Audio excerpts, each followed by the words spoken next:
تعرف ان انت بغلطه صغيره خالص متكرره غصب عنك من غير ما تقصد ممكن تدمر الفتيس بتاعك؟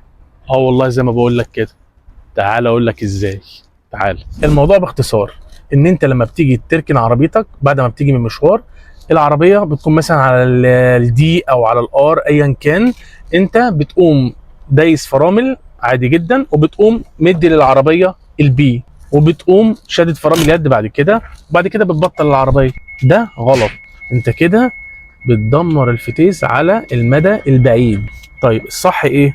الصح يا باشا ان انت دلوقتي جاي من مشوار، تمام، عربيتك على الدي، خلاص عربيتك على الدي عادي خالص اهي، تمام، هتقوم دايس فرامل، تدوس فرامل وتجيب العربيه على الان، خلاص. بعد كده بتشد فرامل اليد وترفع رجلك من على الفرامل خالص، وبعد كده تجيب العربيه على البي.